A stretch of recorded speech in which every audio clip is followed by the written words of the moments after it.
is intended for mature audiences. The views and opinions expressed are those of the panelists and do not reflect in any way those of the podcast partners, sponsors, or affiliates. Enjoy. ThaBoxingvoice.com. Dollar D Beyonce production. I must be the greatest. Let's get that done. I've been here before and I know what it takes. Hard work, dedication, ThaBoxingvoice.com. Mayweather is the best. Win, lose, or draw, we coming to fight. Ain't nobody take that away. We're coming to fight. They do what they can, I do what I want. When you look at how he throws that left hook, it starts out really low. We're going to see what kind of character. Oh, and the lefts and rights by Maidana.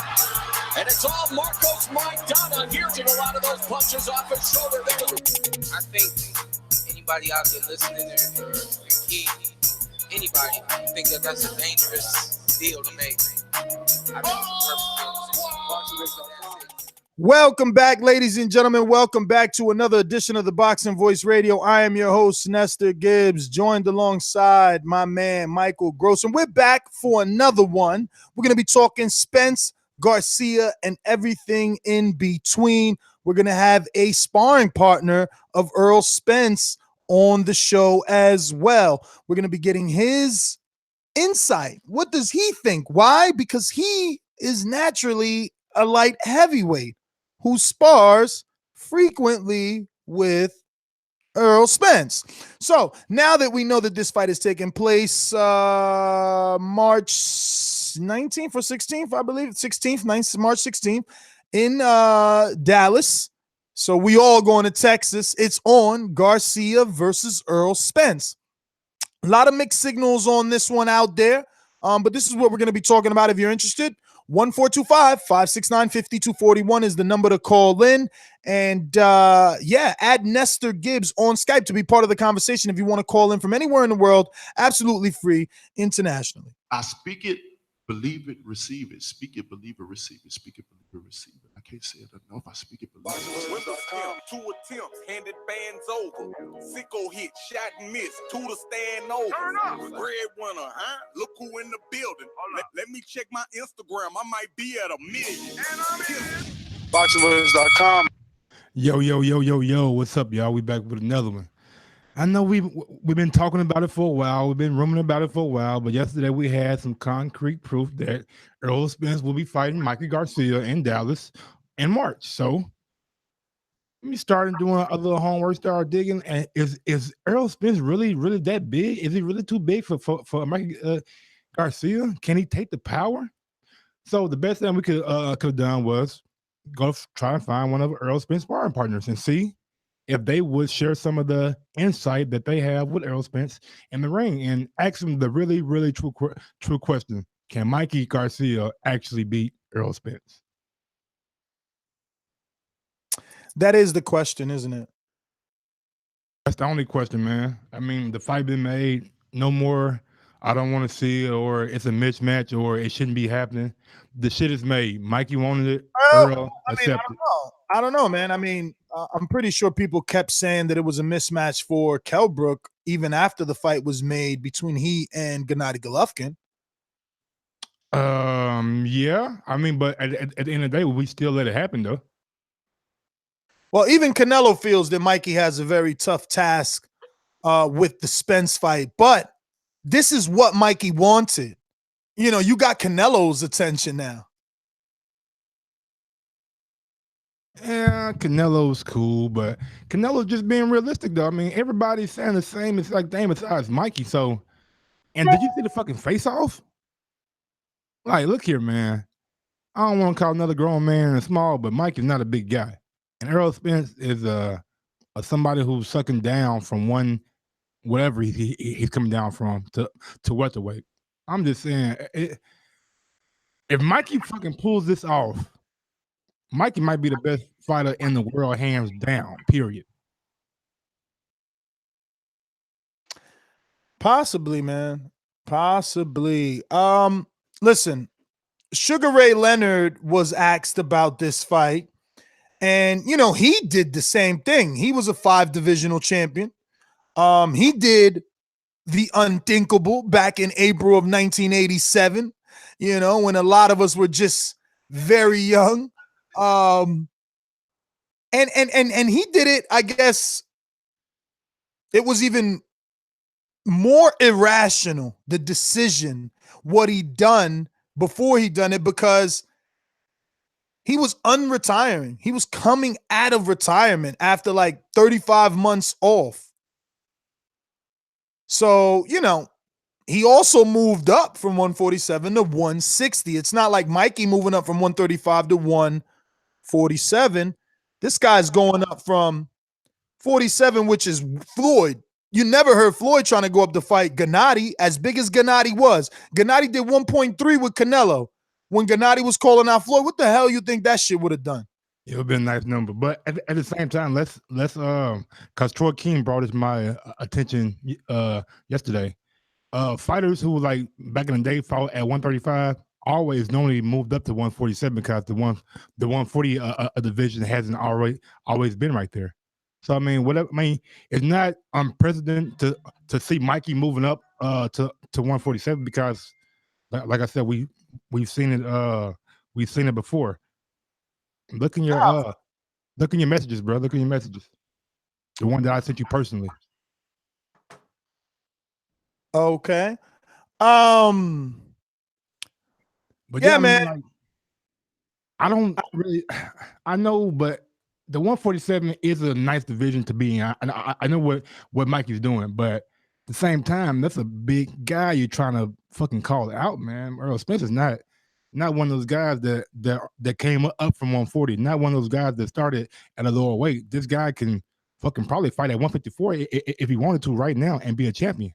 Yeah, but the thing is not even where Earl is going to top out at. I think the discussion for people, the dilemma is Mikey's topping out, right? Because it's like, I bet you if this was Regis Progress, if Regis had all the success that Mikey had, we wouldn't be talking like this because we see his body might fill in. Mikey just looks smaller, you know? But listen, Ray Leonard, like I said, he done it, and he's not saying Mikey can do it, but he's saying what everyone is saying. As the saying goes, and I quote, a good big man beats a good little man in boxing. And obviously, Leonard is giving Garcia a fighter's chance, but he's leaning towards Errol Spence, the truth. And I quote, the truth. Garcia will feel the size difference in Spence's punches because 9 times out of 10, when a bigger guy hit me, he would rock me, said Leonard. So, I mean, he's been there before, bro, and he's been on that level. I mean, he talking about getting hit by Hagler. You feel me? After seeing the matchup and the face-off, I just don't want to keep on saying the exact same thing, but how we seen Rocky and Canelo look, it wasn't that much. I mean, it wasn't to that level, but the discrepancy in size. I mean, bruh, shit. What is? We might Robert might need to take a close look when this fight happens, man. Because I just don't want Mikey to get hurt because there are weight divisions for a reason. And I know everybody say he was sparring McDonough. McDonough is not a naturally guy coming down from 180 or 175. McDonough started his career at 140. McDonough? Yeah. Yeah, he was at 140 when he fought Khan, right? I'm saying like, well, actually, was that 140? I think he might have fought Khan at 47, bro. Got to double check that. When he was sparring, no, I think that fight was at 140. But when he was sparring, Mikey Garcia, he was a 140, 147 there. I know McDonough got cracked, so I don't want to take that away from him either. But I just think Errol Spence, the way he punches and the body punches and looking at it's totally different. It's a total like McDonough. I guess some could say his power could be deceptive because you don't know where it's coming from. But then some could argue that Earl is more accurate, so his power hurts more. So it's a toss-up. But listen, it looks like we have our guests on the line, Burley Brooks. He knows Earl better than you and I. It's time we get him on the line.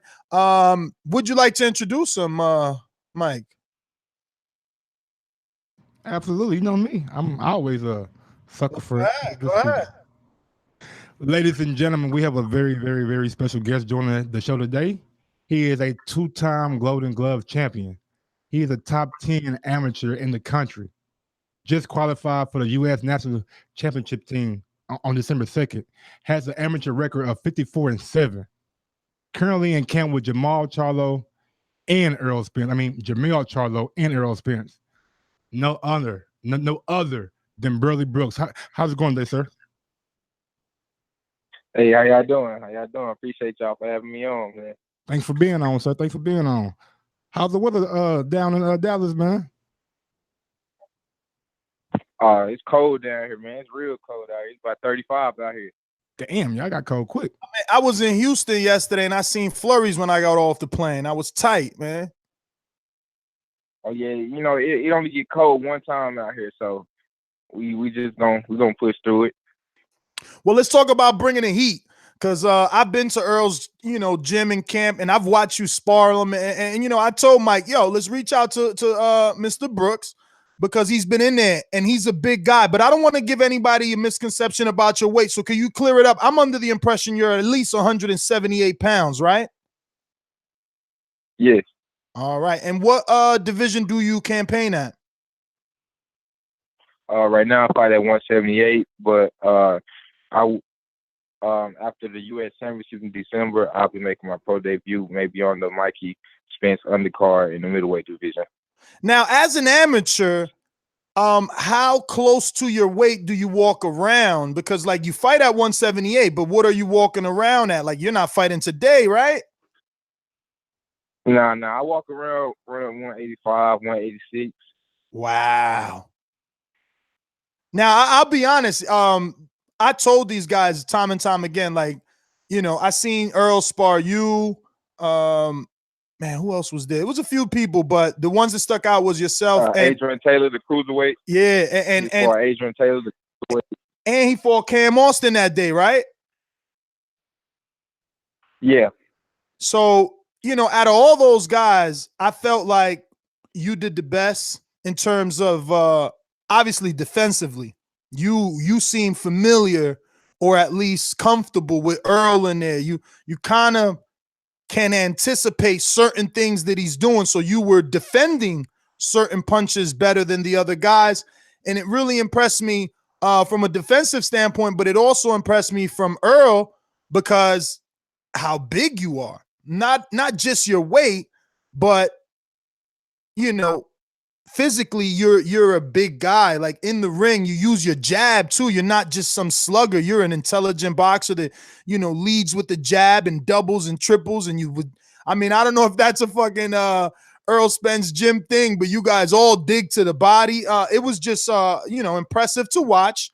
And I think people need to know how big and strong you are, and how big some of these guys Earl's been in the ring with for camp, because this fight is official now between he and Garcia. And I'm pretty sure Errol doesn't like my opinion of this fight in the beginning, because I feel like he's gonna win so easily. I feel like this is a why are you doing it fight. But I guess I'm bringing you on to kind of big up, my opinion. Like, a guy that's been in there with Errol, do you feel Mikey's gonna get hurt? Of course, I feel like he's gonna get hurt, but I feel like Mikey has skill. If EJ not, focused on the fight, Mikey had the skill to pull off an upset, and so EJ still taking the fight very serious, and I feel like, Mikey gonna get hurt. Of course, I think he gonna get stopped earlier than a lot of people think, but it also can go. Mikey's smart and intelligent. He also can box and move and use the ring and actually last longer. But I think EJ's size and actually his IQ, a lot of people don't know about. He's actually very smart. His size and IQ will eventually break Mikey down and get him out of there.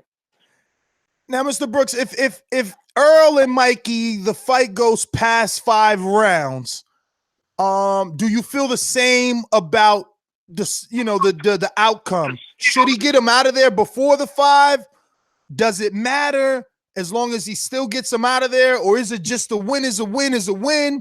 What's important in this particular fight when you're going up a guy that the world is like, yo, he's too small? It's only the guy who you're fighting saying, no, you'll see. I just can't give you my game plan, but I see things, while everyone else is saying, I don't know what he sees. I feel like a win is a win, but, people going to say what they want to say if we go the distance or if Mikey lasts long or if he finished him early. If he finished him early, people are like, oh, he was a small guy. If he finished him late, then maybe a lot more guys will come out and want to fight him. Or if Mikey go the distance or EJ knock him out in the later rounds, maybe more people will come out and want to fight him. But, people going to say whatever they want to say, but my personal opinion, I think that he stopped Mikey. I really can't. I give Mikey 6 rounds. So he stops him in 6. So being in the gym with Mikey 6 at the most. The biggest things that you take away from him? The biggest things I take away from him is just, he always tell me, double up the jab, always, always go to the body. Always go to the body, He always tell me, stay consistent on the body. That's a key investment because you can't knock everybody out with a headshot. You got to break people down, double up the jab, stay tight,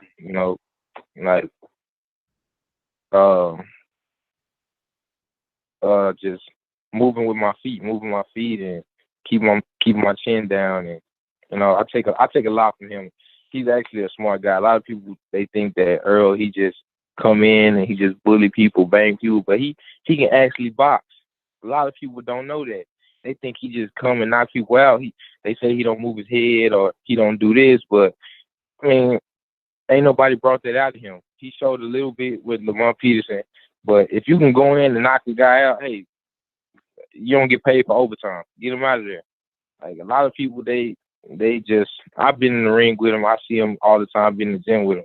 I see what he can do, and I know, like, man, this it's crazy. He's smart people. Yeah.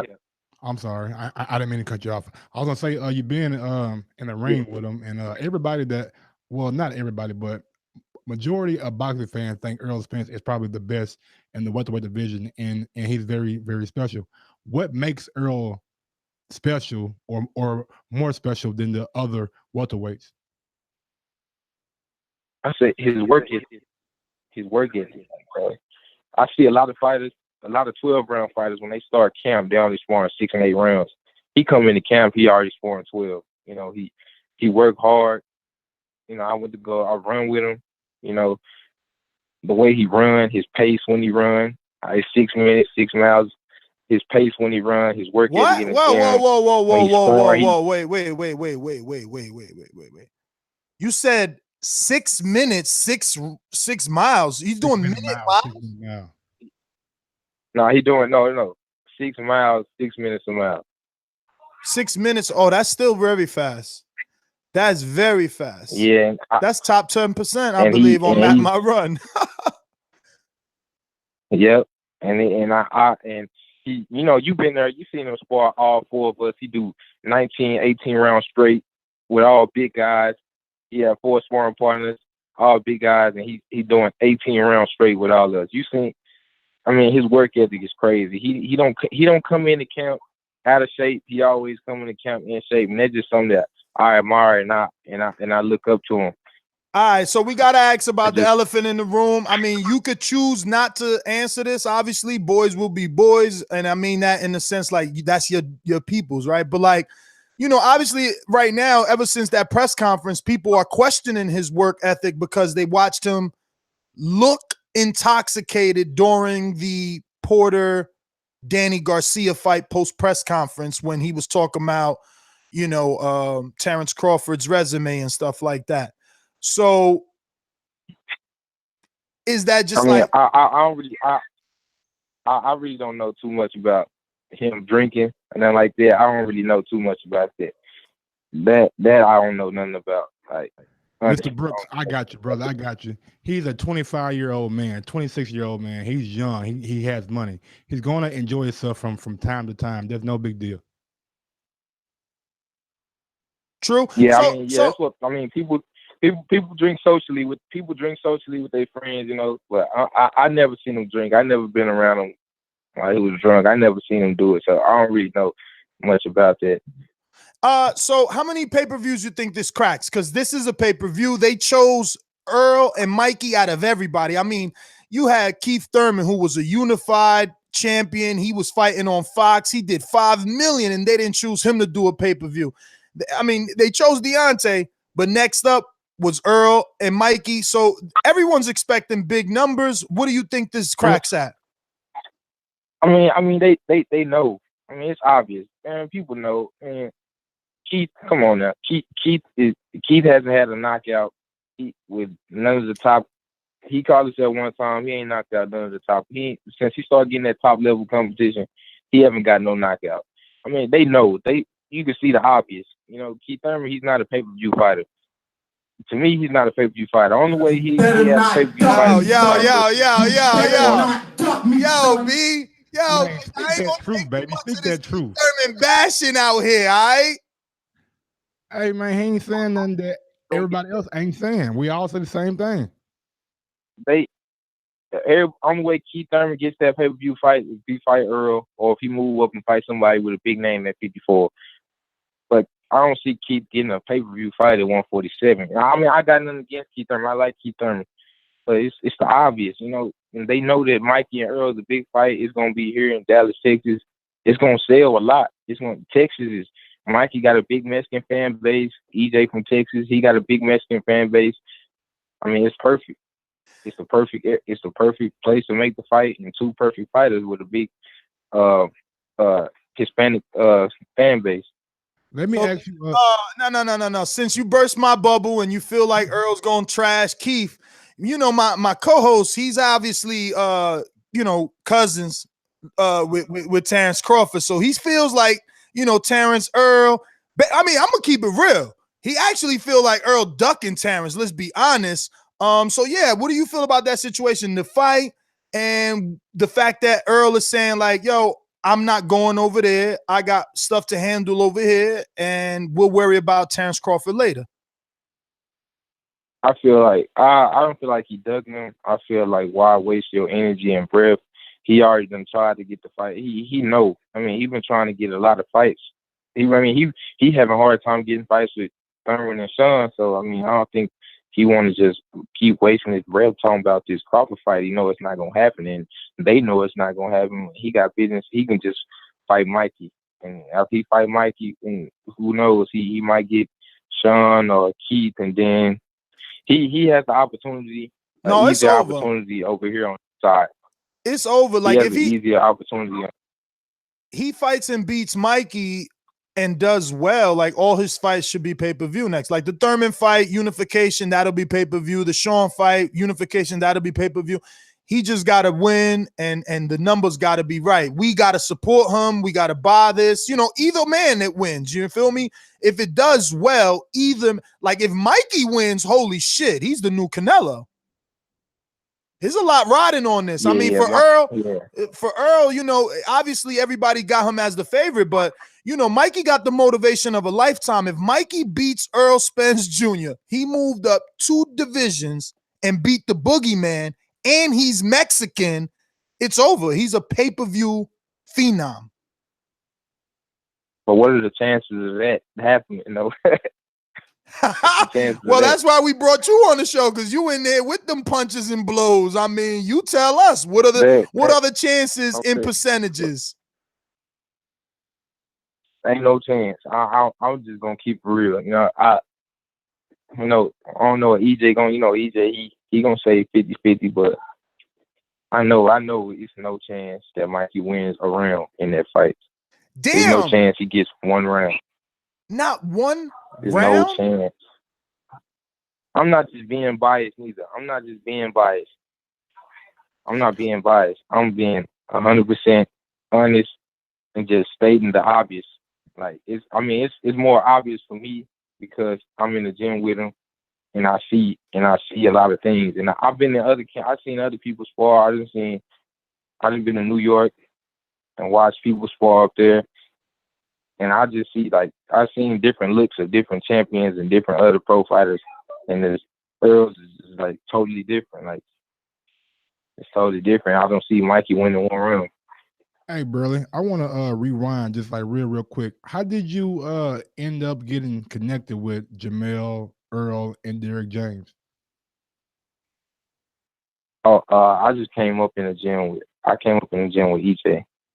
I just turned 21, so I'm still young. I've been in the gym with EJ since I was about 15, 16.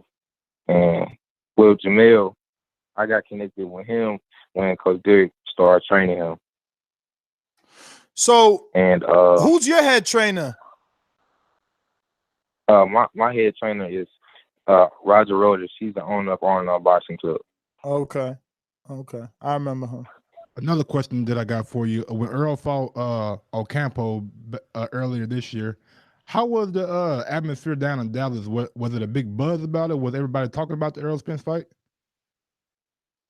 Oh yeah, that was crazy. It was crazy, but man, that whole stadium was flooded. That one was packed. People was going crazy about him fighting at home, but it wasn't like too much like excitement about him fighting. Ocampo, they was excited about him fighting at home because not too many people knew who Ocampo was. But it was big. Him fighting every time he fight at home is real big. Now let the people know how much better it's gonna be at Jerry Jones Stadium. Oh man, it's gonna be crazy. It's gonna be crazy. I mean, it's a lot of people already talking about tickets and how many you think it sells? Tickets, once they find out. How many tickets you think it sells? Canelo did like 40,000 tickets with who did he fight? Did he fight Josecito Lopez? It's gonna be more than he fought Leon Smith. Nah, he fought Leon Smith. Oh, Liam Smith. It's gonna be way more than that Liam Smith. I think it's gonna be way more than Liam Smith because nobody knew who Liam Smith was, and people was like, "Oh, Canelo just can knock this dude out." But I think it's gonna be a lot way more because you got Mikey. He bringing people from San Antonio. He bringing people from all over Texas. He bringing people from San Antonio, probably El Paso. He bringing people from everywhere, and EJ bringing people from everywhere all over Texas. So I think it's gonna be. And people, and I don't know, man. It's gonna be a lot. It's gonna be a lot. It's gonna be more than that. Canelo and Liam Smith. So Burley, why do you think Mikey's doing this? If you giving him absolutely no shot, everybody in the media is giving him no shot. Fans are giving him no shot. Like, what the hell is he doing this for? I think he doing this because I guess he wanna prove that that he think that he sees something that he can come up and be. He see a flaw in EJ that he think he can come up and capitalize on. He see a lot of people ducking him, and he like, hey, let me go and take a shot at the weekend. Let me see if I can get him. That's what I think it is. So he's standing up. He making a stand that a lot of welterweights won't do. Absolutely. This is true. But some are saying, oh, he's only doing it because it's pay-per-view. Look at the check. Like people like Porter's, right? Like I got an interview with Porter the day that the Danny Garcia Sean Porter fight was announced. I got an interview with Ken Porter. He's like, yo, they never offered me Errol Spence on pay-per-view. You offer me Errol Spence on pay-per-view, and my son will take that fight. You know, pay-per-view is a different monster. That could be it because if Mikey lose, he ain't lose.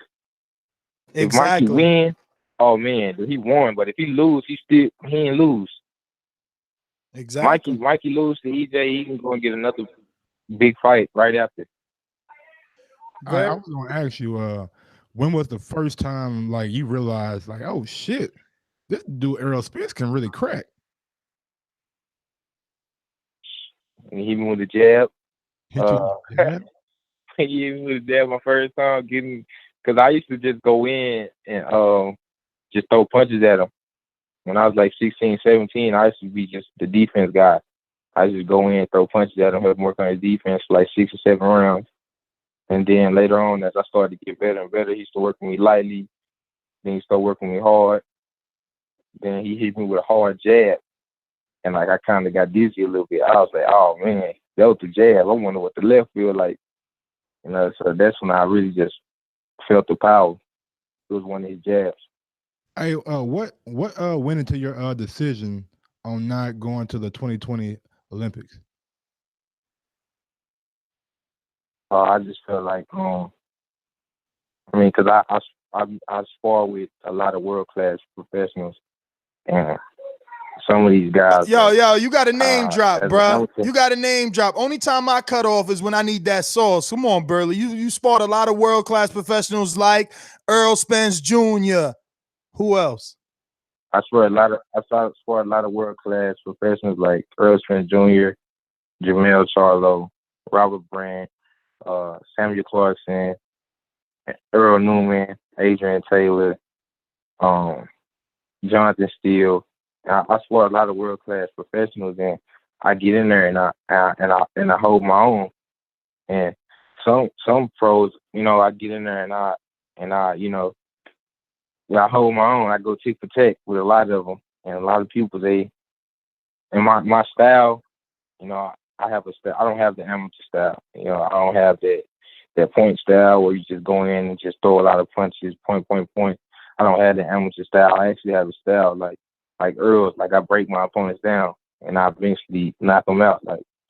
So I don't have that amateur style. And a lot of people, and myself, I know I'm ready for professional. How I perform when I'm sparring those world class fighters, I know I'm ready. And hey, brother, look here, man. That's what. I know you sound like a cool guy, cool cat, you know what I'm saying, all that. And I know you probably held your own against some, and I know for a fact the way you talk, you probably gave some that work. Quit being so modest, man. Us as fans, all that modesty shit, bro, that shit overrated, baby. Let these people know that you got in the ring with some of these world class. You ain't got to say names, and you got in their ass. Period.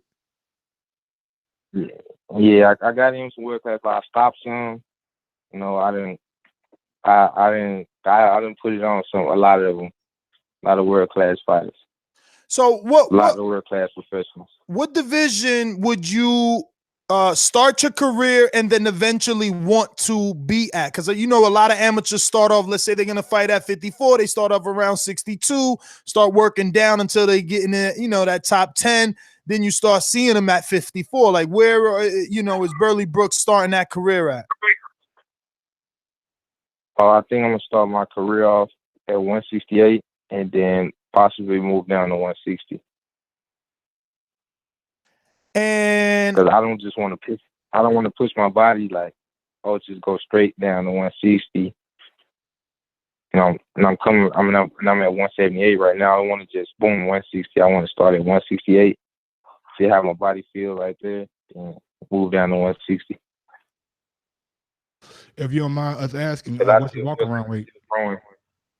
He said like 180 something. Yeah, about 180 something. But when I got out, when I just left the Eastern Olympic qualifiers last month, when I took a little break, I got up to 192.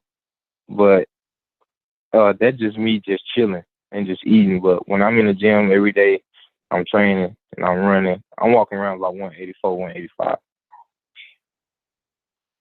Well, Burley, man, I want to thank you obviously for coming on. Really appreciate you coming on, giving us the insight. When are you looking to make that transition? Like when is the pro debut, or, I don't know, when are you making that full blown decision? Right now I'm focused on this U.S. National Championships. When I come home, my pro debut is gonna be up to Man Down Promotions. Oh, so Earl's already signed you. Well, it's not official yet, but it's soon to happen. Oh, that's amazing, man. Blessings for sure for that. How many rounds box would you say you got with Earl? Man, 6 years. You said you started at 15 with him, and you're 21 now. I started at 16. Oh, 16. I started at 16. That's a lot. And it's been 5 years. How many rounds you think you got in with this guy? It's never no less than. Every time I sparred him, he was 5 or 6 or more, 5 or 6 or more. Well, so every time, so it's a lot of rounds. It's a lot of rounds. The most I did with him was probably like 8 to 10. That is experience, man. I can't wait, man. I know I was impressed when I watched you. I can't wait to see you as a pro. I wish you the best, and we'll get you back on soon. I'm going to turn it over to Mike. Yeah, before we let you go, brother, Yes, I'm just going to ask you a couple questions, man. Just a little fun game that I like to play. Mm-hmm. Hot or cold? Hot. When I was a kid, my favorite cartoon was?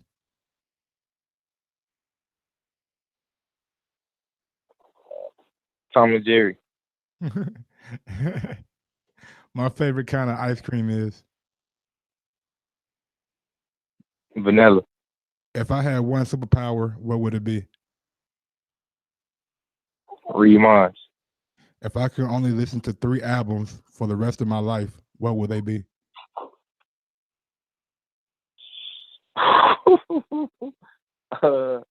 Yeah, for the rest of my life. It'll probably be it'll be a Big Crit, T.I., and UGK. Already. And my last question: boxing has changed my life. How?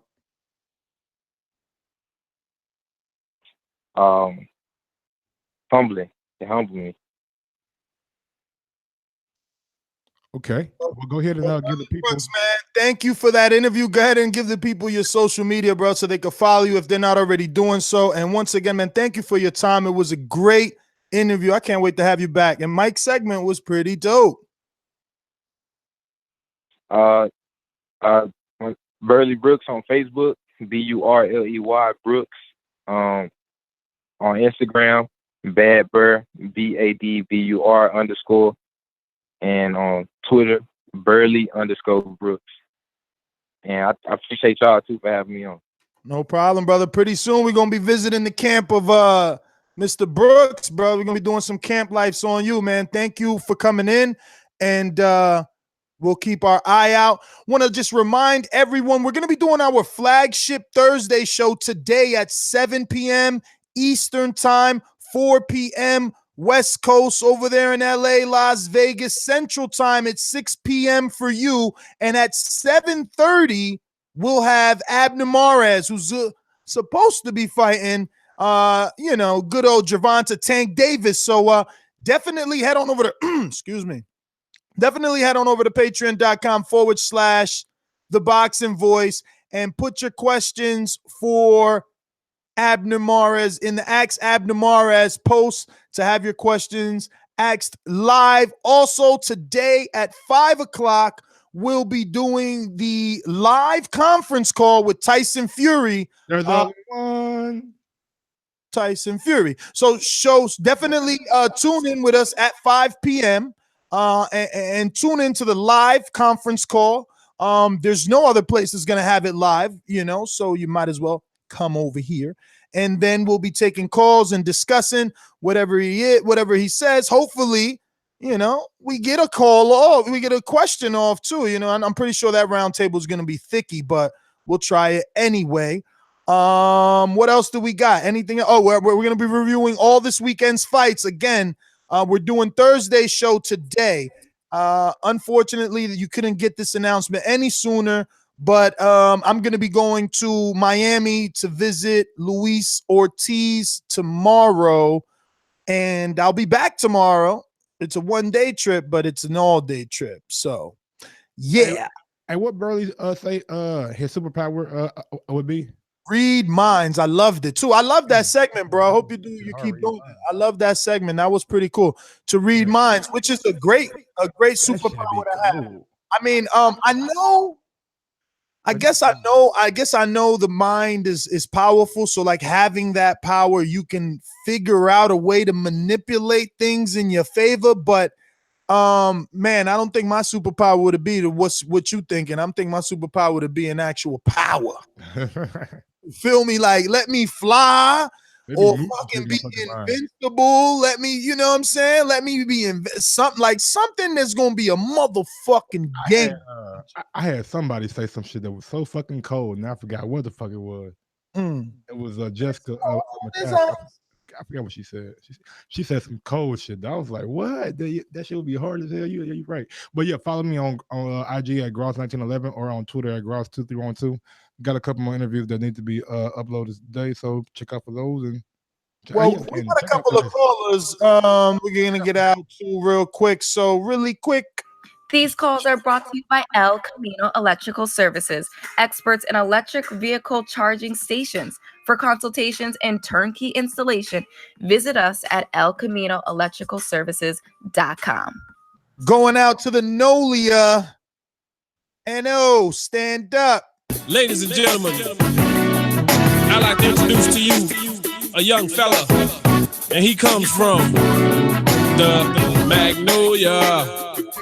You keep cheesing, you got your block on fire, remain in the cheese.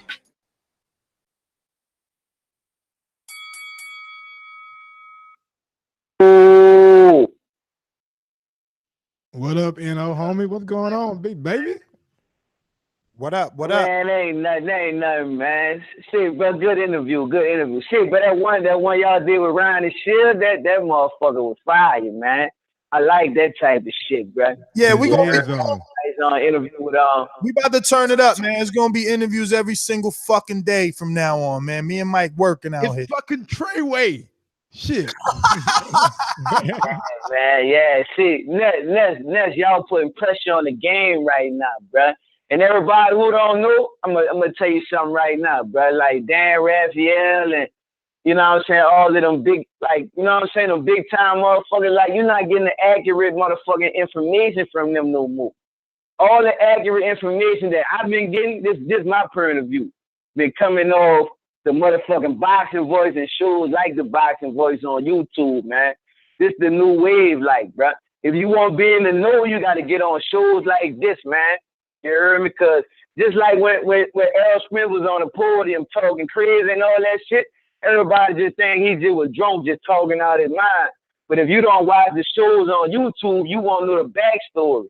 You know what I'm saying? You don't know that Bomac went on Black Fight Fan TV and was talking shit about the man. So that's why he did that on the podium. But like I said, bro, you want to be in the know, you got to get on the Boxing Voice. You know what I'm saying? That's the only way you're going to know what's going on. And like, to the subject at hand, Ness, I told you, you heard me? Errol Hammond about to take this shit over. You thought I was playing when I said that shit the last time. But how is he taking over? How is he taking over? Man. How is he taking over though? Because like there's an argument, right? There's an argument that we all right, go ahead. That we are PBC fanboys and that what are we happy about? We're getting mismatched fights. Earl is fighting a lightweight. You know, Keith is fighting someone not on his level. Sean is fighting someone not on his level. That's the first fight back. That's the first fight back. Who you want him to fight? And that's the man just come listen. I don't want him to. I don't want him to fight. I don't want him to fight nobody. I'm just stating the facts, and the facts are Sean ain't fighting Earl. Sean ain't fighting Porter. Sean ain't even fighting. Excuse me, Keith ain't fighting none of them dudes. Bro, the facts are this right here, bro. I haven't got these. Bro, Errol Spence fighting a lightweight. Errol Spence fighting a lightweight. He ain't even fighting 3 active welterweight. Sean available and fighting. Keith available and fighting. Danny available and fighting. I'm saying you blaming Errol? You blaming Errol now? Thank you. Look, Errol for not fighting? I don't know whose fault it is, but you tell me though. You tell me. On stage and was talking that shit to all them niggas. Nah. Yo, open your minds. Open your minds. Right? Open your minds. Yo. Tell me what I saw. That's how you gonna tell me what I saw. Because listen to this. Listen to this. Everybody ducking Earl, but nobody getting off of the pay-per-view versus Earl except a lightweight because he Mexican. Come on, let's just fucking get the elephant out the room. Let's get it out the room. Sean Porter, hold on. Sean Porter got, Sean Porter went through the motherfucking The windmill of the welterweight division comes out on top with a title, and he can't get a unification pay-per-view? Man, of course not. You know why? You know why? Because two black. I'm gonna tell you why. Because society tell us that. You know why he didn't get the pay-per-view? Because he got on the big stage. He got on the big stage like 2 or 3 times, and he didn't produce. He ain't produced. Man, he produced versus Danny. Dude, that was a 50-50 fight, and he didn't stop him. Bruh. He would be a star right now. Bruh, he produced versus Thurman and Danny where it count. He don't got to produce versus his tune-ups. He ain't winning against Thurman. Oh, so now you got to stop a dude. Now you got to stop a dude to get respect. Because last I checked, Floyd wasn't stopping nobody. But shit, Floyd personality nigga made him sell. The same thing. Your boy said the same thing. Floyd ain't stopping nobody. If you ain't gonna have it inside the ring and have that motherfucking stopping ability, you gotta have it outside the fucking ring, like Floyd, like Tyson fucking Fury, or the best of fucking both fucking worlds, Deontay Wilder. But it's not talking about Floyd. We want gangsters. Whatever. Gangsters now. Yeah, everybody. Yo, that's what I'm trying to tell you. That's what I'm trying to tell you. Listen to me. That's what I'm trying to. Yo, y'all not opening your mind. That's what I'm trying to tell you. Go ahead. Go ahead. All I'm trying to say is y'all gotta open your mind. All I'm trying to say, ain't nobody ducking Earl. They just ain't being offered the same deal. And you know why they ain't being offered the same deal? Because society tell us, man, all right. The same demographic. Period. Like you said, Mikey Garcia is a white Mexican. Profile is just as big as Mikey Garcia profile. I ain't saying Sean Porter profile is just as big as everybody, but he ain't being offered a pay-per-view fight. He's not a pay-per-view fighter. Not right now. That is his fault. He's not a pay-per-view fighter. Oh yeah. You certainly have it. Look, we already saw. No disrespect right now, bro. I'm not trying to be disrespectful at all. He just right now in Sean Porter career, if he goes out there and he beats a Errol Spence on pay-per-view or he beats a fucking Keith Thurman in a rematch, then yeah. He might be able to take the next step, but right now, no. Come on, man. Let's be real. Let's be real. Sean Porter ain't never gonna be a pay-per-view star by the standards of society. You know, listen, Earl ain't no standalone pay-per-view star. He only get. No, he's not. That's right. It's all on Mikey and his demographic. Both of them though. That's what a fight is where it's gonna be at, and it might be because of Mikey that's going to be. It's all banked on Mikey. All banked on Mikey. Yes, Earl is from Texas, so it helps to put it in Texas where it's already a huge Mexican demographic. And yes, it helps to have a smaller Mexican who's jumping up in weight to give the Mexicans hope and dreams. And let's dream with Mikey. But Earl couldn't do this with Sean. Why he can't do it with Sean in Texas then? Shit, he did it with not pay-per-view, but he sold shit 30,000. But Mike, I'm saying I agree with you about the fact that it's been pay-per-view. It's about the fighters taking the fight. And all I'm saying is more fighters would take the fight if they was being offered a pay-per-view fight with Errol Spence. Pay-per-view means you get a backside check, bro. It means you get a profile raise. Look at what you think they getting the backside check though, bro. Eddie Hearn was all up trying to poach Mikey. So was Dana White. Al Heyman had to do something to fucking keep Mikey around.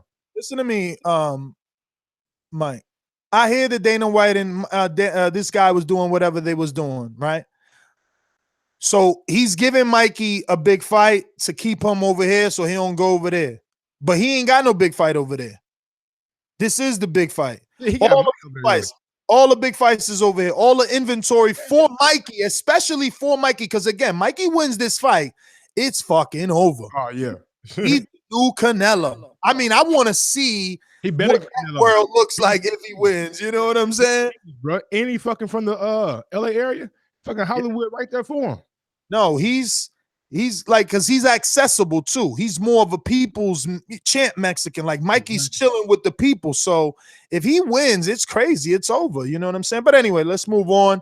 NL, man, thanks for calling in. You know, I would have gave you crazy time. I'm going to go out to what looks like Majid in Orlando. Talk to me. Yeah, man. Shit, I just looked on my phone, seeing y'all had something going, so I missed most of it. But Well, Yeah, I hey, seen stay this tuned shit for a 5 yesterday. o'clock show and a 7 o'clock show. Stay tuned. Yeah, I'm there. But yeah, I'm happy that Mikey Garcia, he's stepping up and he's taking the challenge. I ain't sleeping on Mikey because he could have bullshitted and just kept spitting out names to build his profile, but he jumping in the ring when we had all those fucking welterweights that wasn't trying to go there, you know. So I'm giving him props. I'm happy for the pay-per-view, and I'm with Ness. I believe that the only reason this pay-per-view because you got Mikey Garcia involved. It ain't shit to do with Spence, you know. And other than that, I'm kind of happy about that Broner and Pacquiao. You know, he got a pay-per-view even though he ain't been winning, but it's just because he a star, you know. So, I mean, stars win, and the rest, they going to have to wait. But that's all I got, man. So everybody like the fucking video, and that's it. I'm out. Hey, man, y'all say the only reason it's pay-per-view is because of Mikey. Mikey ain't did no pay-per-view before. He ain't did no solo dolo before. So shit, it's both of those guys bringing something to the table. Bruh, I'm not even gonna waste the people's time on you no more. I'm gonna go to them. Dominic in Seattle. Yeah, it was good, man. I'm choosing the realest motherfucker, I believe, because he has multiple tools, and I think Mikey Garcia would do it. Errol Spence is only depending on his man down, trying to knock someone down, or wearing him out with his punches. That's the only thing he got. And I have to take a shot at Deontay Wilder. I think that he needs to step his tools up too. I'm not trying to switch subjects. You always switch subjects, bruh. We're gonna go to the next caller. He always do the same shit. Dominic is weird, man. He weird like that. He called in so calm though. He a shifter. He just all calm with it too. Like, I mean, he need to shift the topic swiftly. That's how he do his little weird shift swifter topic changer. Who do we got? We are going to Chief. What up? What up, Big Chief? Where's Big Chief from? This look like VA, Virginia. Stand up. What up? What up? What up? Hello. Yeah. What's up? Yo, you going to this up? fight? You gonna be there live? We got to start asking that shit, man. No, It's I'm a- not gonna be. Oh, he said no. You ain't gonna be in Dallas, baby? Hey, look. Now I want to confront Ness on this whole Mexican thing that he keep going talking about. Thank you, bro. Hello. Go for it. We here? Yo, will you cut this whole because he's Mexican bullshit out? Like, trying to discredit black fans is crazy. We've been dominating boxing for 100 straight years. Do I need to list all the black pay-per-view champions that have come in boxing? Do I need to go through all that? I only know of two Mexican let me tell you something. Let me finish what I'm saying. No, Let me but you finish meant what I'm saying. okay. Let me finish. Okay. Here we go. It's Canelo. I like how you're connecting Canelo stats and De La Hoya stats to everybody that's Mexican. That's like me connecting Mayweather stats to everybody that's black. No, when you look at De La Hoya, when you look at Golden Boy is flooded with Mexican fighters. Look at the numbers on HBO. Was they killing on HBO? What happened to Golden Boy when all of the black fighters left Golden Boy? What happened? It reduced to we're relying totally on Canelo. When you look at these pay-per-view fighters, when you're looking at the Holyfields, when you're looking at the Tysons, when you're looking at the Mayweathers, when you're looking at the Sugar Shanes, I can run off a list of black champions that have black pay-per-view stars that have ruled pay-per-view. You only got two Mexicans in the history of that are two juggernauts in pay-per-view history. Mexicans have only been a force in boxing economically for the last 20 years since post De La Hoya. Black fighters been dominating in the ring and out the ring for 100 straight years. Jack Johnson is down. So I don't know what you're talking about. What he's saying is, man, he had a phone call. What he's saying is, bro, is the only reason that this is a pay-per-view, and I will have to agree with him because neither of these guys have done a pay-per-view, but I'm of the mindset. And hold on. I'm of the mindset that it takes a dance partner to make a pay-per-view star. Either one of these guys win. They're definitely VA, man, you gonna think I'm ducking you, but I got a treat, man. Stick around, B. Stick around. You gonna think I'm ducking, but it is what it is. But go ahead, VA. Go ahead. No, I muted him. Derek, you there? Derek, you there? Yeah, what's up? All right, so we're live with Derek James, obviously the trainer of Errol Spence, and we just actually had one of Errol's sparring partners on. We're talking the Mikey Garcia versus Errol Spence fight. Yeah, you might want to close the window there, Derek. So who's the sparring partner you had on the phone? Burley Brooks. Okay. Yeah, no, because I just want people to get a gist for how hard Errol trains and how big the people in his camp are, and just how big a task it is for Garcia. But I mean, as the opposing trainer, you can tell us how difficult you think it will be for Garcia. Well, I'm not going to say that. What I'll say is that I'll start off with saying how skillful and how tactful Garcia really is. I mean, how intelligent he is as a fighter.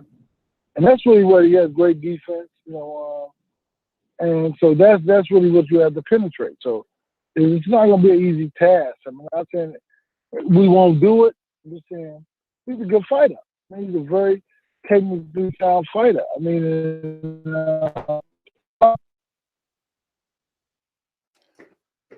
So I'm going to introduce you to my co-host, Michael Gross. I know he has a few things, and we'll just go back and forth. Go ahead, Mike. How's it going today, Derek? What's good? How you doing, man? I'm doing pretty good. We met in at Brooklyn. You gave me a nice little interview.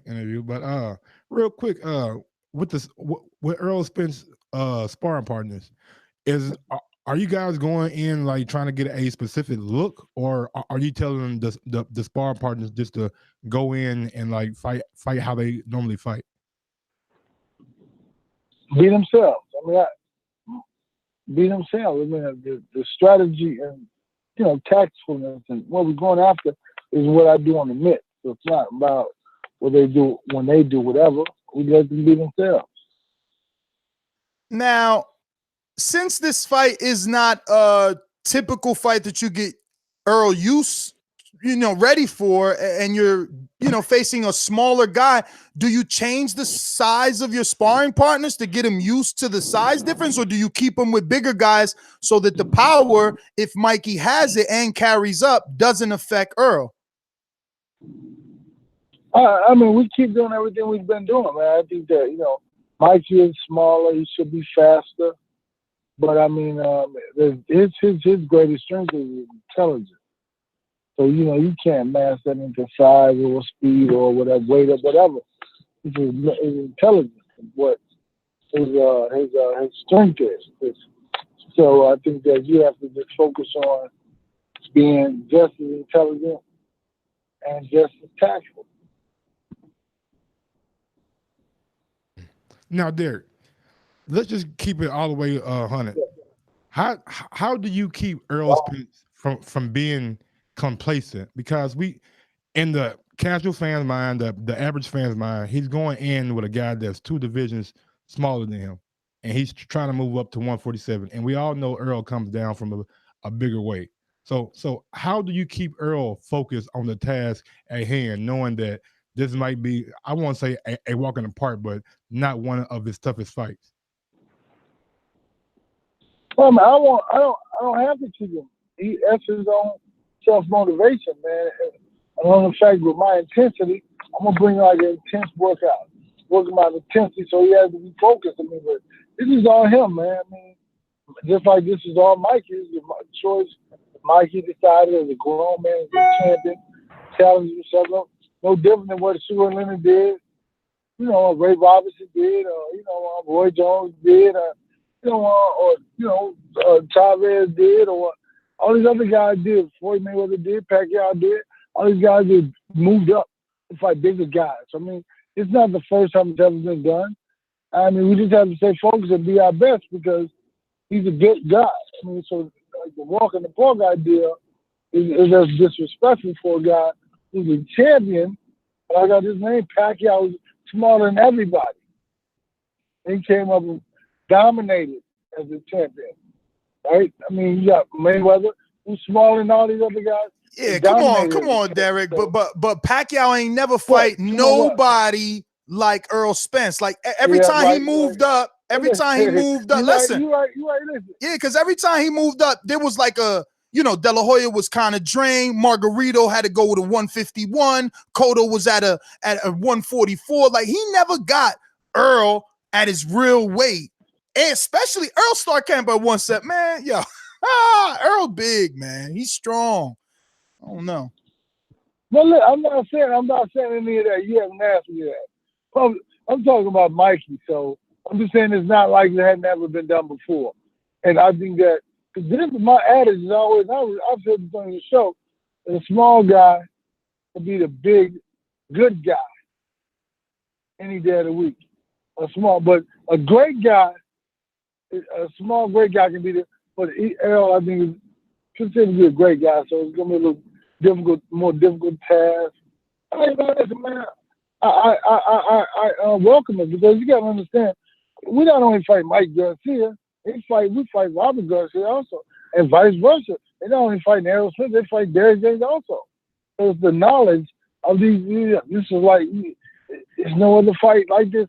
You can make a fight, but these guys are very technically sound, regardless of the size of the weight. You look at it like this: every fight Mikey Garcia fights, he fights at welterweight because he fights about 147. He may win in 135. I guarantee he gets up to about 147 for the fight. So every fight he fights at welterweight, maybe even heavier. So I have no idea what he gets up to, but I can guarantee he gets up more than 147. So that's what I'm saying. What Earl fighting at though? I mean, you can say that for Mikey, but shit, what weight Earl at when he come in the ring? Earl doesn't gain weight. Earl did not gain weight. He doesn't gain weight. What you mean he don't gain weight? Remember, first of all, what you mean by that? Can you just explain that? Before the fight. Well, like after he weighs in, first of all, you got to win the next morning. So after he weighs in, he doesn't gain weight. When he weighs, because of the IBF. Because the IBF 10. Then after that, he does. Yeah. But then after that, he doesn't gain any more weight because you want to be faster. The more weight you gain, more lethargic you are, the slower you are. So now, Derek, gain weight. Are you guys not? And look, I'm just saying it's a big fight for the both of you. I'll make that clear. Moving forward, Earl can fight Danny. Unification with Sean, unification with Thurman, and it be a pay-per-view. As long as he does good numbers with this pay-per-view. For Mikey, forget about it. He probably will be considered the next Canelo if he can beat Earl. So with this fight being such a big fight, wouldn't you want Vada there because you got a guy that's moving up 2 divisions? I ain't saying anything. I'm just saying everything. I don't know about that. I don't know anything about that. I'm not in that. I wasn't at the thing yesterday. You see what I'm saying? I don't know if who was in it or who's in it or not. I have no idea because I wasn't part of that. I was at home. So I don't know if Vada's involved or not. I'm not for sure. No, I hear Vada's not involved. I hear Vada's not involved. But Vada should be involved in all big fights. But USADA is. I don't know the difference between any other ones. I have no idea. I don't know the difference except that Vada is the one that catches everybody. Well, listen, I have no idea, man. I'm not, because I don't know. I'm not thinking this guy. What people feel like this? We said for the whole guy's career get clean, but now he's going to cheat now? Why would he cheat now? What's the point of that? I don't think that's something that's so like, I don't know. Well, it's not, no. Hold on, Mike. Every day. It's not about cheating, though, because look at Billy Joe Saunders, right? Allegedly, he took a nasal spray and he tested on the banned substance list. So sometimes it could just be anything that you're unaware of. And Billy Joe just got popped by VADA when he was going to fight Demetrius Andrade in Providence or Boston, right? Providence. I mean, yeah, I think I don't know, man. I mean, I have no idea about what's going on with that. That's something that he and Mikey agreed to. I mean, so if we don't know if VADA's involved or not, did they say they're not involved? Yeah, no, it's I mean, you know, Mikey is still enrolled because he was the WBC champ at 135. So he's enrolled in Nevada. Okay. But I don't think Earl is because he's the IBF champ, so there's no reason for him to pay sanctioning fees. But you know, listen, man, listen. Let me tell you, this is laughable. Let me tell you why. So why would some other sanctioning body follow another sanctioning body's rules? So because Earl is not for the WBC championship. So see, that's what like somebody else has like, man, do listen. The guy, he takes so many drug tests already. He's been taking drug tests since he was number one in the USA. That was his whole amateur career. Up until he went to the Olympics. So now all of a sudden you're gonna start trying to use drugs. Like, come on, man, that doesn't make any sense. Now, I mean, so I've never drank or did drugs ever in my life, point blank. So I don't enjoy that whole idea of that. Well, I think you're just receiving it. I think you're receiving it incorrectly. It's not about a person taking drugs. It's a person. Plenty of these fighters, you know, say that they didn't know. It's something in their protein shake. Like I said, with Billy Joe, it was a nasal spray, something he was putting in his nose for sinus. For Luis Ortiz, it was his blood pressure medicine. So, like, I'm just saying, it's a big fight, and when people do big fights, then something usually, you know, it's safer to have VADA. It's all I'm saying. Like, look, when Deontay was gonna fight Luis Ortiz, he popped. You know, it just happens. I mean, because I'm not that. I don't think about it. I don't think about those drug situations. So, I mean, if I don't know who's going to, let's put it like this. Every fight will have something to do with some drugs, right? They're going to drug test before you get the night of the fight, drug testing. The whole time before the fight, the drug test. These states fighting where in Dallas and Texas, man, they drug testing all the way up until the situation. They have let them know where they're going at all times. All times. They gotta let them know what the gym address, they gotta let them know this address, they gotta let them know where they are all the time. They're gonna pop up on you whenever they want to pop up on you. Well, it's all good. Let's just switch segments. Let's just switch anyway. Ask you, is Earl currently helping Jamel train for his upcoming fight? And they came together, baby. Okay. Well, you know what? They are, but they're not sparring right now. I mean, they will before the fight, but they're not sparring now. He's sparring with Burley Brooks and some other cats. Some other cats. Drop them names, champ. Now let me ask you real quick about Burley Brooks. How?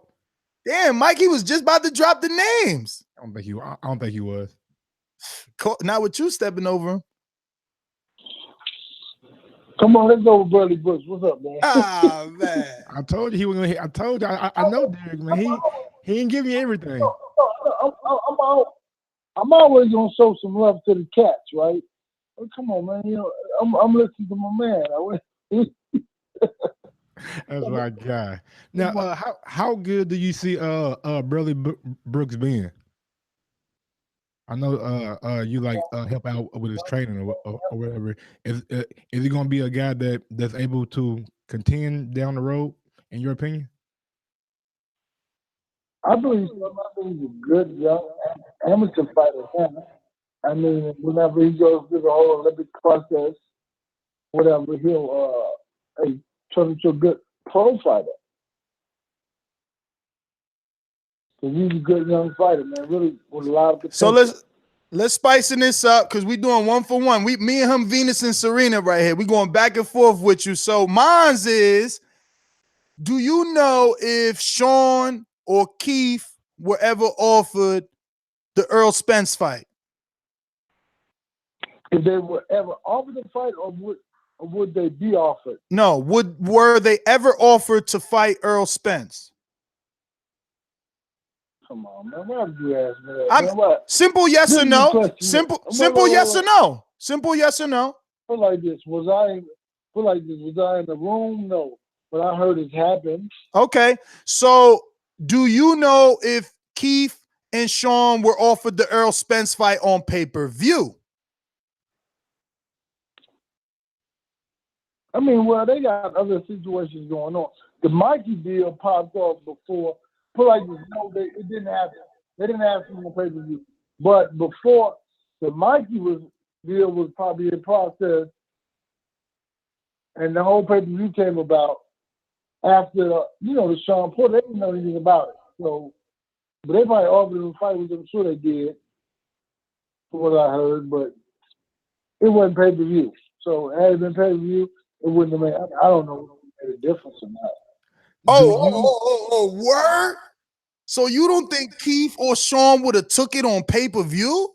I mean, you heard what Errol said. You say you don't think it would have made a difference. No, what I mean by that, I'm just saying, what's the difference there? I'm like, you're fighting it, I don't know. I mean, even I saw an interview with, because I don't watch or read a lot of stuff. I saw someone keep on saying he's looking forward to fighting, getting his belt back, the WBC title back. She didn't mention, he got mentioned Errol now. Right? I know y'all read it. He said something about he's looking to get his WBC belt back. He didn't say anything about fighting Errol. Not saying he wouldn't, just saying he didn't say anything about it. I mean, I heard him say, actually, let me go ahead, Mike. You had a question while I get what Keith said. I was just going to say, do you agree with Earl? As long as I stay winning, Keith is going to stay injured. Oh, man, I don't know about that. I mean, I'm not in that. I'm just saying, that's how that man feels. And you said, the question was, do I agree with Earl? I have no comment on that because I don't know. I mean, I have no idea. I can't. Come on now, Mr. James. In Brooklyn, I want what Earl want. I roll with my dog. That's what you told me in Brooklyn. I run with him. I want, but when it comes to that statement, I want what he wants. Well, right? here go what Keith want. I want. Here go what Keith want. What is it? Well, like you said, it's been a long time since I've been back in the ring, and I'm just going to prove what I've always proved, that I'm the best, that Keith One-Time Thurman, I've been the problem, I am the truth, your boy is Swift, any name that they have, I've already shown all them skills and those talents and attributes. I plan on keep doing it. A lot of people are itching, I'm itching, they say, when you getting back, champ? I said, we'll be back soon, and we got the fight date. I'm truly looking forward to it, and I'm going to perform like I always do. Hope that the fans come out. And there you go. He said he's been the truth. He is the problem. Is that frustrating? A guy talking that much and ain't been in the ring 2 years, and you got one of the best 147 pounders. It ain't even been 24 months yet, Mike. Why you in this? By the time we fight, it probably be about 2 years. Wait. Just saying. But wait, Mike. It doesn't bother me at all, man, because everything is about someone tell in boxing, and people forget about you when you're not showing and telling, and they disregard you when you start talking. So it's like at the fights on the big screen, when they would show him, people would boo him. So he hadn't done anything to be booed, but to them, he hasn't fought that guy. You know what I'm saying? So listen, what I have to say is this. I don't have any disrespect for these guys. Think about this. We're going to make a whole lot of money together, all of us. So why would I be mad at these guys? Why would I say anything, ugly about these dudes? Man, listen, I could say the truth. He's not been the truth, and he knows that. It doesn't matter about that, because I'm not going to go back and forth with some kind of asinine. But listen, I think he's a good fighter. I think that whenever he gets himself rolling and gets back going, I really want to see that, because I'll be able to fight that Errol wants, And I like it for him. You know what I mean? That's the truth, man. All right, well, Derek, that was my last question. I'm gonna pass it back to Mike. He got a little segment that we want to end it out with. Go ahead, Mike. Oh yeah. I got a couple questions for you, man, just to give the people a little background on like your personality and just kind of person you are. Are you ready? So you asked me, my phone keep ringing. Yeah, my phone keep ringing. What do you say? Yeah, I'm ready. All right. Hot or cold?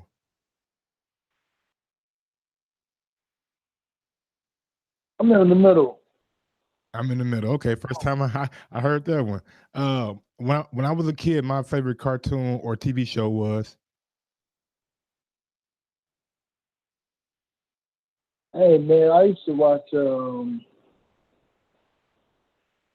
well, no, it changed, but like it could have been Benny Hill, it could have been Fat Albert. It was Red Fox, having the fun. I mean, so varied at different ages. If I had one superpower, it would be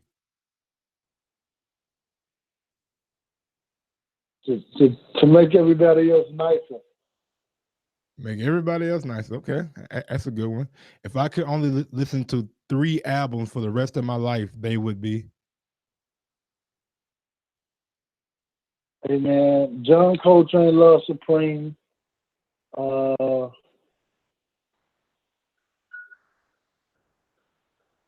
What is it? Nas' first album. Illmatic. And I like Illmatic, and I like Reasonable Doubt. Oh, you got 3 nice ones, man. Ooh. I probably listen to John Coltrane more. My favorite kind of ice cream is. I mean, I don't eat ice cream, man, anymore. You vegan, right? What'd you say? Are you vegan, right? I'm pescatarian. Pescatarian. That means you only drink fish, I don't drink the milk either. Yeah, I don't eat fish, but I don't really eat. I don't eat the cheese and milk and all that stuff like that. Oh, okay. All right. And my last question for you, man. Boxing has changed my life. How?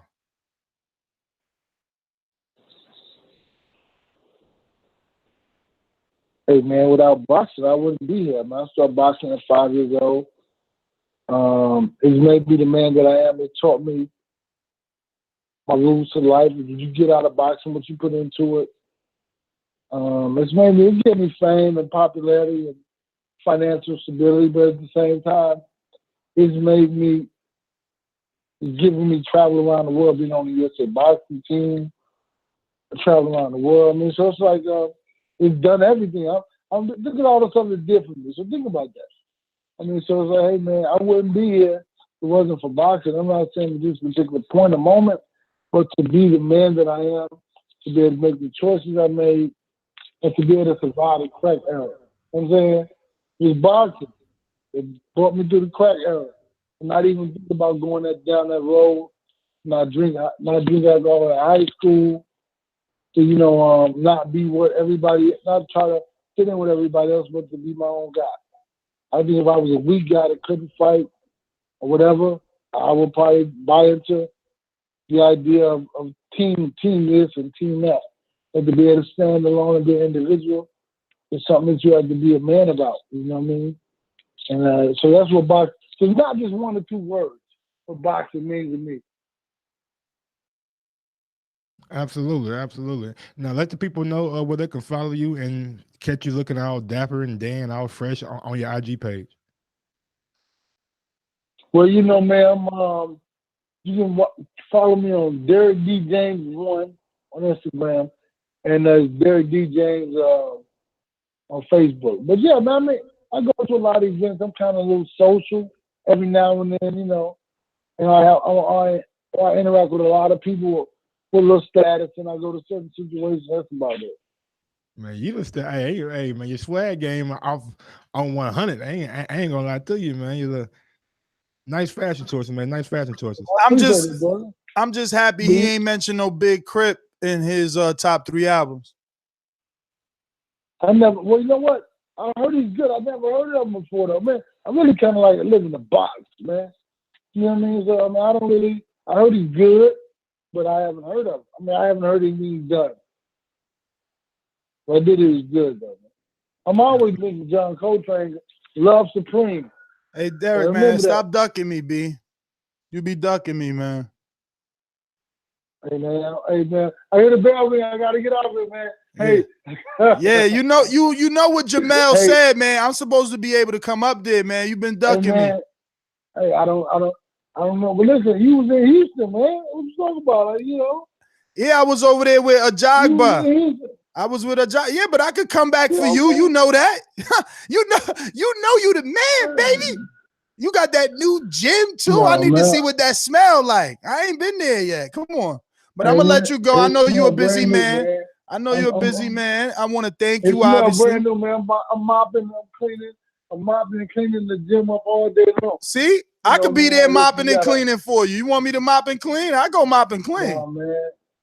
I go mop and clean. No, you good. You good, man. You know, I like to do my own deal because, you know, I like people to do their own. No, you know I'm a hustler. Listen. If I don't got Derek James and Errol Spence, I don't eat. So just remember, my kids is starving because every day you don't let me in that gym. They don't get. How he gonna go to college now? I'm just saying. Man, I let you in the gym. My kids ain't gonna. I let you in the gym. My kids ain't gonna. When I see Earl is on. When I see Earl, it's gonna be with a camera rolling. I promise you. When I see Earl's with a camera rolling, now I know it's him. That's what you're supposed to do. Right when you pull up on it, that's don't. Before you have somebody pull up on us. Yo, that's crazy. You be doing right there, right on. I want to know what big ass Errol Spence mad at me for. Man, just let Earl know, man. We love Earl, man. I don't know. I don't know. I don't know if he's mad at you. I think that what happens is that people want to just be, you know what I mean? Like, I mean, I don't know, man. I'm a quiet, private guy. I mean, I'm running down. I ain't talking about I'm nobody. running down, Derek. I'm running down. No, it's all good, man. Listen, I understand. It's a big fight. I'm not talking about nobody. I'm not gonna handle nobody. And I mean, I just don't want to. You know, I mean, come on, man. We want to. You know, man, in your life, you want to control the parts of your life you can control. Some stuff you can't. Like when you see him, you know that you better run up on it. That's all I'm saying. But that's like it's so hard to keep everything in perspective and keep it under control. You know. I'ma just do like any good Errol Spence fan would do. I'm gonna just camp outside the gym. He gonna eventually let me in. One of them days it might be raining. It's cold in Texas too right now. Dude, man. You gotta get the address, man. It's not even no signs up on the building, man. There's no nothing. Nobody in Dallas knows. It's because it's a private gym. It's not open to the public. Bro, when you see a tent outside the door, you know who it is, all right? All right. I know who it is, yeah. Hey, Derek. Yeah. What is that? What kind of car do you drive again? What is that? I drive a little Volkswagen. Hey, look, I drive a little Volkswagen Passat, man. It don't matter. I know where Earl drive. I know where Earl drive. And I know where Jamel drive. Listen, like this. I drive my gym because the money I could have bought some other stuff with, I invested in my situation. So, you know what I'm saying? So it's like, I look at it from a different perspective. It's like, I can go get whatever, but I don't want it and I don't desire it. So, Derek, he wasn't asking you for that. He wasn't asking you. I know. He was asking you so we know what car is in front of the gym. I know. That's what I just told you, so you can find me. I know that, man. Come on, man. Hey, a real quick. Nobody care if you got a Lamborghini. What's the end goal for your gym? Do you want to like to have like kids come in and like try to develop them, or obviously not? He's trying to keep it private. Man, listen, man. It's there is no end goal. I think that everything matures into other things if that's possible. You know what I'm saying? If it's meant for me to have kids in here and help develop them and work with them, I mean, I can do that. Or I can go to other places and help develop other fighters around the country, Puerto Rico, I mean, anywhere, you know what I mean? So it's not just like, but right now it's private because, for a particular reason, but it could be anybody in there, man. Nobody want to look. You think Anybody except Ness? People hogging all over? I'm just saying, when I say anybody, I mean like my private clients. So I'm training Rossborough Jr. Then this guy wants to be harassed by some people or people, and I kind of know. The fighters want to be, they just want to be to themselves, and just kind of like get their work in. Hey, Derek, Ness got a Border Wars coming up. Can you train him? He don't know. He don't know what Border Wars is. See, we could have held it in his gym, but he don't. What is that like? It's a competition, exhibition fights. It's like amateur fighting. Well, you know what? It's not like you can't. But listen, this gym is like no camera, no video, no pictures. So that's real. That's no lie. Not just me saying ask anybody. Not coming. Hey, just sign up. No.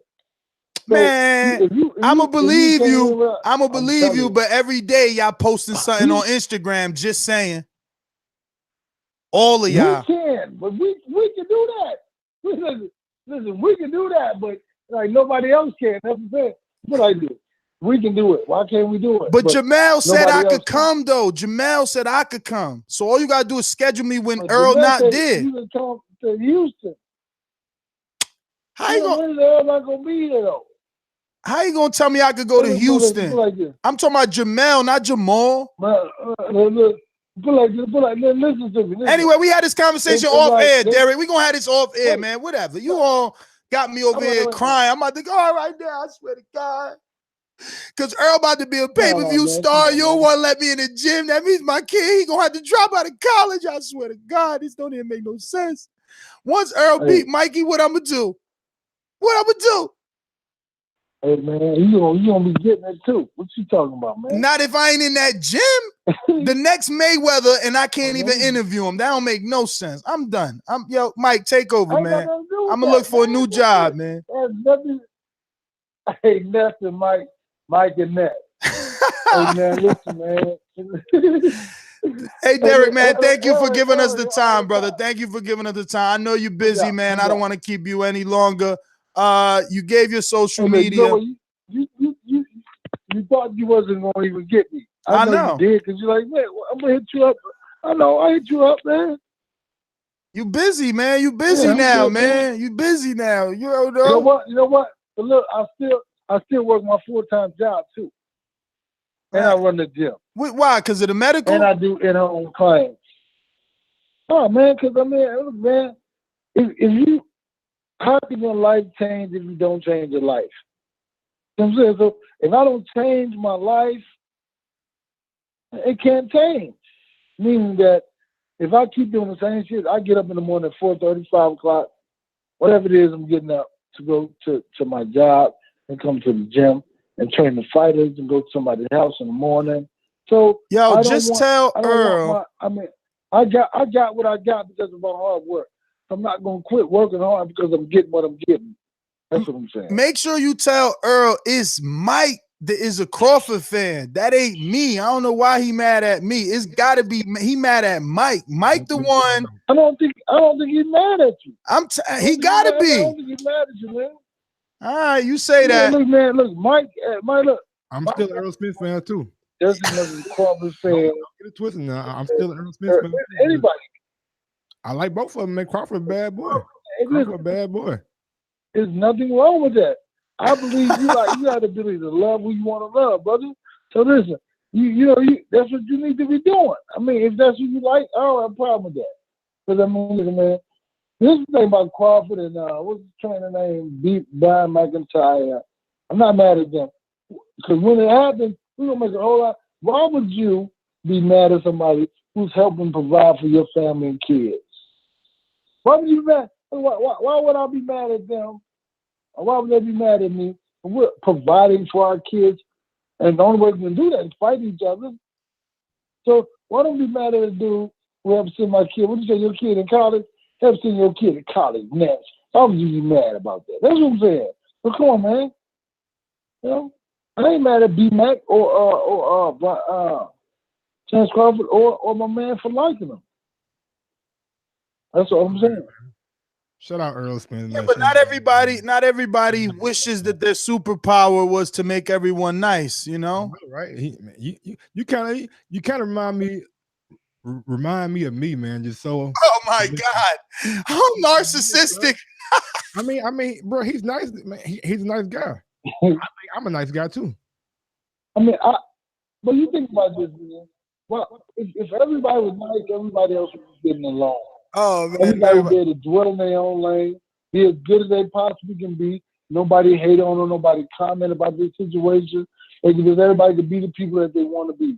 And so, I mean, what's wrong with that? I mean, like, you see a world where other people are mean, hateful, and want what you want. So my thing is, if everybody else is nicer, they'll be able to be whatever. You know what I mean? Come on, man. That's what I'm saying. There wouldn't be no issues, man.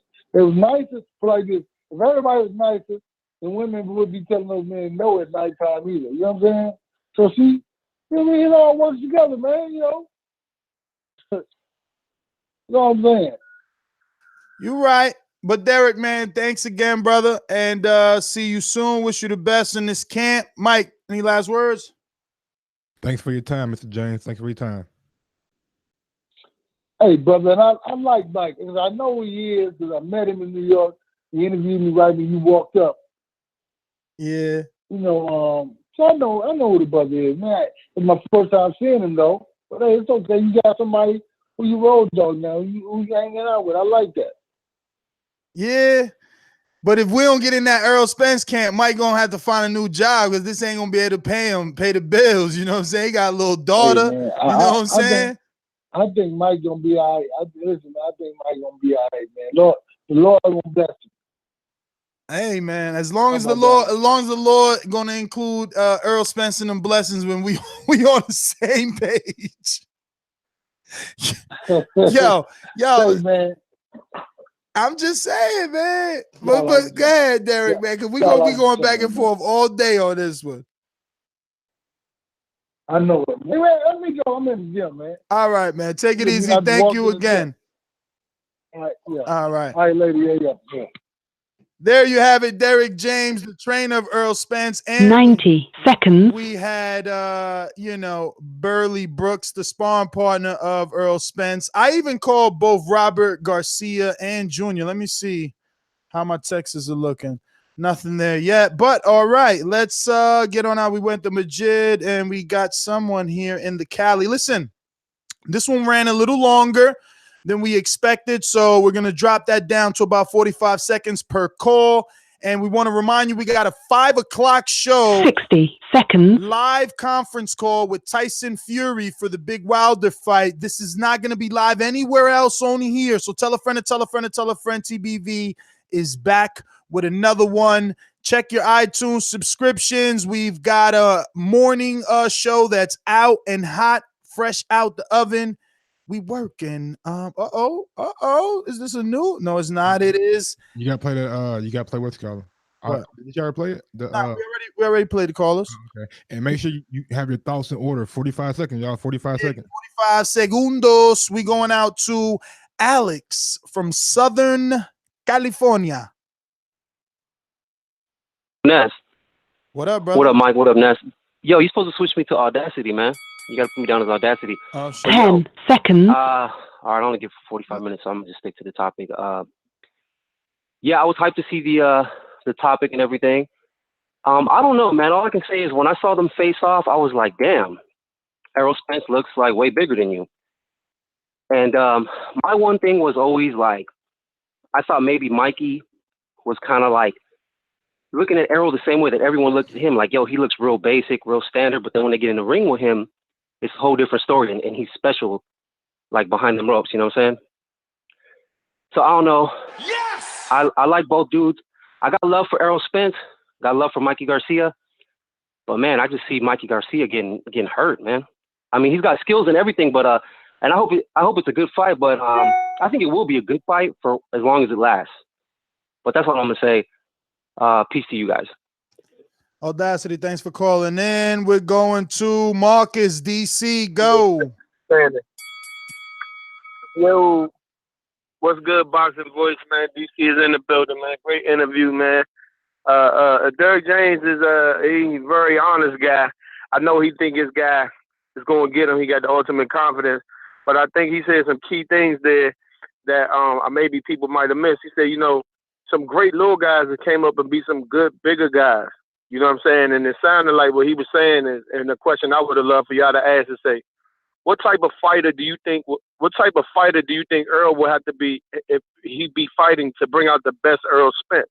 Because I challenge most people to say, and not to say I'm picking them just because I challenge most people to say, if you take away the size and power, which mostly everybody gonna say, I say, why does Errol beat him? If you could describe it without using those two things, how does he beat him? But that's the thing, though, bro. I think this ain't no what if world. This is nigga. We live in reality, baby. And the reality is, Earl, the tools Earl got are God given. He's big as fuck, and he can punch hard as shit. Mikey opens up at a plus 270. Hey, let me ask you a question. Hey, Mike, let me ask you a question. If I swing at you and I miss you, do it matter how hard I swung at you? Absolutely not. All right, then. So, you know what I'm saying? Like, I tell people, don't come across as uneducated with boxing. There's a lot of people that have been greater punchers than Ali, but they couldn't beat Ali. You know what I'm saying? So, like, punching power is one aspect of boxing. You know what I'm saying? And I'm not saying that Earl's not going to beat Mikey. I'm just saying is that he's... Mikey Garcia ain't fought at welterweight yet. That's all I'm saying, homie. That's all I'm saying. Marcus always manages to punch after the bell. And then, hey, Marcus, you need to become a Patreon. First, he said, I wish I would have asked Derrick. So that means you could have put that in Patreon and asked Derrick James post. Then he said, then he went past the minute. So that's right there, boomerang status. Who we going to? Let me see. We're going out to...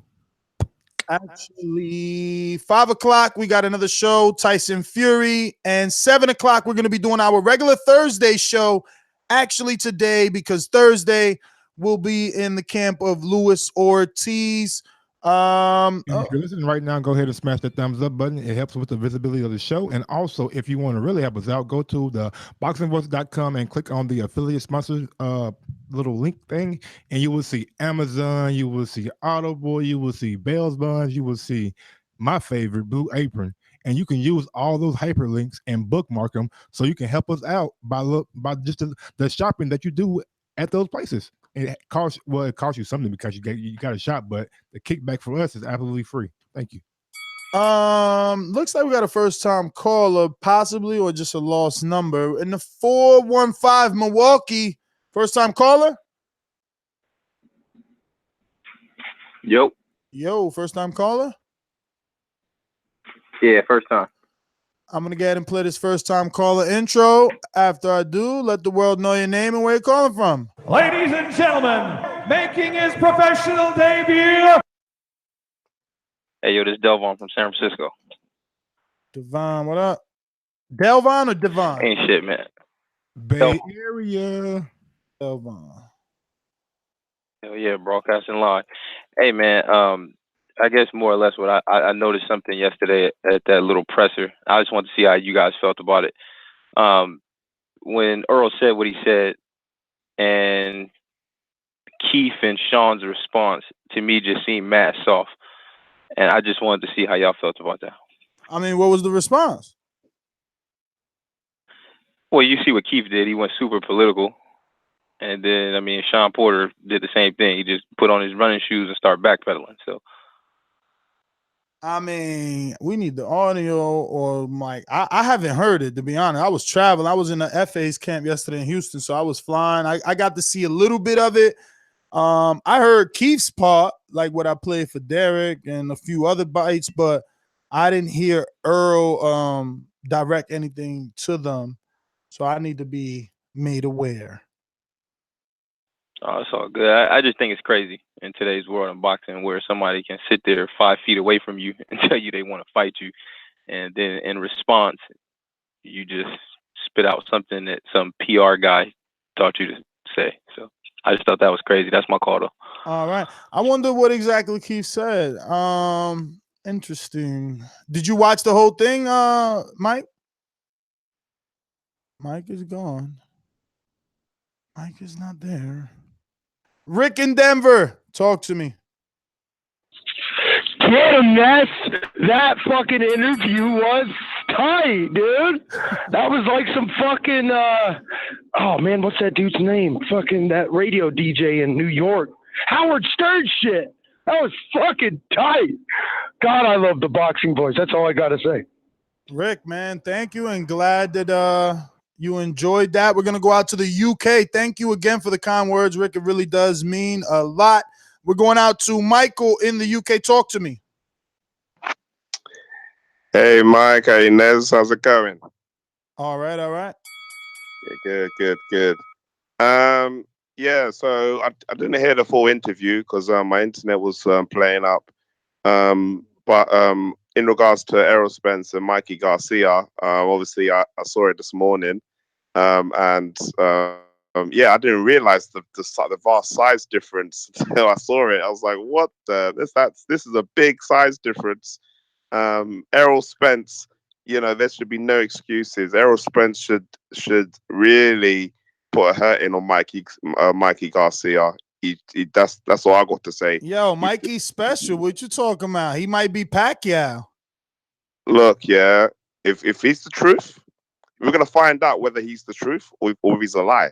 Because if Mikey Garcia beats Errol Spence, then as far as I'm concerned, he ain't no truth. He should be able, if he's got best, a good bigger guy should always be a good smaller guy. And that size difference is vast. That's what they all say, but it's different in the ring. Yeah, but like if he's got the skills, if Spencer's got the skills, is what people say there, because a lot of the guys saying Spence is the truth, then he should be able to handle Mikey Garcia. He should be able to. I mean, like, look, if Mikey Garcia beats Errol Spence, then yeah, he should be pound for pound number one. In my opinion, if he beats Errol Spence, he should be pound for pound number one. But Errol Spence, if he wants to be considered the best, he needs to show that Mikey Garcia don't belong in 147. He needs to put a hurting on him, and that's what he needs to do. If it goes, Michael, you're talking way after the bell. Everybody was getting a minute, and damn, I gave you like a minute and 40. They're punching hard, and he's swinging for the gusto. Yo, bro, that picture is hilarious, bro. What picture? Oh, the one on youtube.com/ThaBoxingVoice of Mikey and Earl's face off. Oh yeah, that picture. Yeah, that one. Is that real or is that like shot? Gotta be shot. Of course, it's a fucking Photoshop. Come on, bro. I mean, damn, you disrespectful, yo. So you think Mikey's really that small? Canelo, bro. I don't put shit past nobody no more. Never mind. That's right there. The smallest. Then you wonder why you're not allowed in the fucking camp, Mike. Come on, man. Brother, I didn't make fucking pictures. Yo, somebody in the chat said it was your fault. They're like, yo, Errol had heard all that shit Mike was talking. Probably. I'm like, damn, that probably was true. He did get on Black Fight Fan, like, yeah, I got a date coming up. Yeah, he did have a date. That was it. You like, oh, Earl ain't got no date. Earl ain't got no date. I just want to see him fight. Damn, I'm a fan of Errol Spence. I want to see him fight. Do that, bruh. Shout out to Errol Spence, man. Hey, no harm, no foul, brother. You know what I'm saying? We all love you over here. You know why you doing us like that, Mike? Charlemagne told you when he met Terrence Crawford.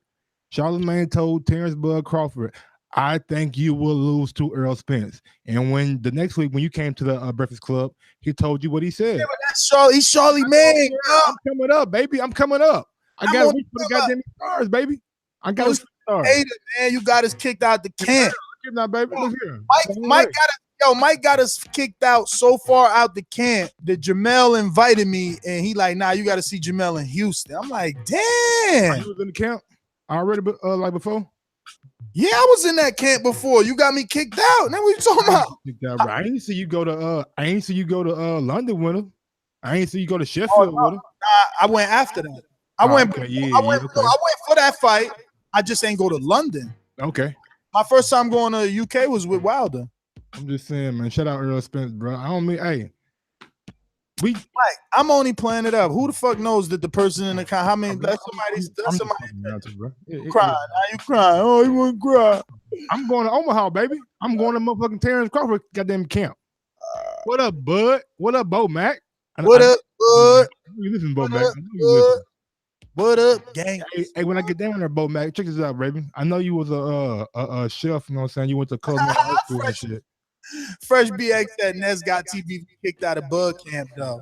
I sure did. Hey, man, look, and Mike is trying to repair their relationship right now. I'm probably going to do a interview with Jamel Herring because he got a fight coming up. So y'all be on the lookout for that too. Gross 1911 on IG and Gross 2312 on Twitter. Ness is selfish and egotistical.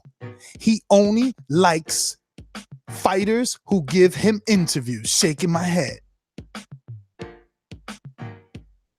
I mean, when was the last time we interviewed Demetrius Andrade? Or Floyd. Oh, yeah. Or Canelo. Or Pacquiao. Or Triple G. Or Triple G. We like all those guys. Or Josh Kelly. Or Dillian Wayne. Or Anthony Joshua. Or Usyk. Even Tony Bellew. Shit. Even Josh Kelly. I mean, we like all those guys. We haven't Chris Eubank. Last time I seen Chris Eubank was like in Vegas.